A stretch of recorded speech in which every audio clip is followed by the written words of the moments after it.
Shalom, ikutilah pembahasan seri ke-9 dari surat Filipi yang terambil dari Filipi 1 ayat 27 hingga ayatnya yang ke-30 yang berbunyi, hanya hendaklah hidupmu berpadanan dengan Injil Kristus, supaya apabila aku datang aku melihat, dan apabila aku tidak datang aku mendengar bahwa kamu teguh berdiri dalam satu roh, sehati, sejiwa, berjuang untuk iman yang timbul dari berita Injil, dengan tiada digentarkan sedikit pun oleh lawanmu.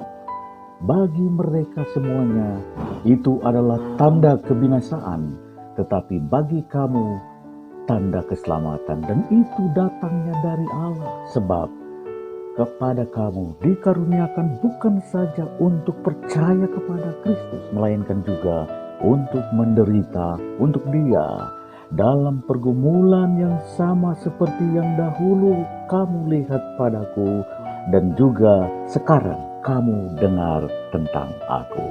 Mari kita berdoa. Ya Tuhan, betapa mulianya Engkau, betapa dalamnya, tingginya, lebarnya dan luasnya kasih-Mu mengatasi segala-galanya. Bersabdalah, kami siap untuk mendengarkan di dalam Kristus. Amin. Saudaraku yang dikasihi Tuhan Yesus Kristus, dari pembacaan firman Tuhan tadi saya beri judul memperjuangkan iman yang timbul dari berita Injil. Memperjuangkan iman yang timbul dari berita Injil. Haleluya. Menyoal masalah iman bagi orang percaya, titik mulanya harus timbul dari berita Injil. Harus dari berita Injil. Sejauh mana seseorang merespons berita Injil sehingga percaya dan mempercayakan dirinya kepada Yesus Kristus sebagai Tuhan dan Rajanya yang memerintah hidupnya. Disinilah letak iman yang dibahas Rasul Paulus. Jika Anda sudah memiliki iman di dalam Yesus, lalu bagaimana Anda memperjuangkan iman itu? Rasul Paulus memberi 4 tips untuk memperjuangkan iman.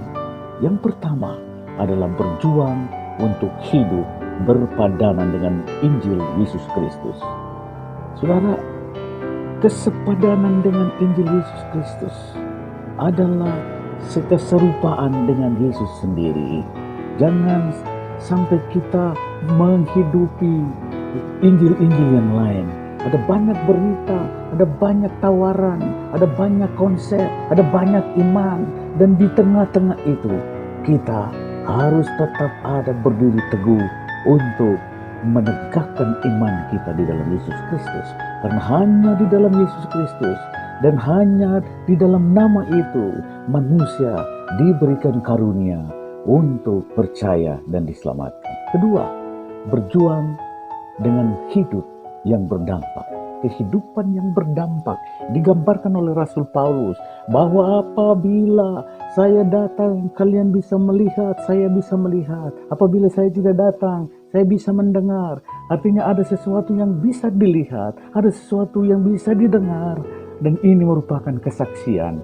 Harus orang percaya memiliki kesaksian seperti apa yang diharapkan Rasul Paulus kepada jemaat di Filipi. Lalu yang ketiga adalah berjuang menghapus tanda kebinasaan dengan tanda keselamatan. Dan ini suatu ungkapan tentang bagaimana kita menjangkau orang yang akan binasa. Saudaraku, tanpa iman di dalam Yesus, orang akan binasa. Dan tanda-tanda kebinasaan itu sudah ada dan bisa nampak dari gaya kehidupannya. Gaya hidup orang yang percaya, yang hidup taat dan setia kepada Tuhan adalah hidup dalam kekudusan dan kasih dan kebenaran. Dan bagi mereka yang hidup di luar Kristus, mereka jelas ada di dalam bayang-bayang tanda-tanda kebinasaan. Karena itu engkau dan saya, orang-orang percaya, kita harus terus berjuang untuk menghadirkan tanda-tanda keselamatan di tengah-tengah kehidupan dunia ini, di tempat di mana kita berada.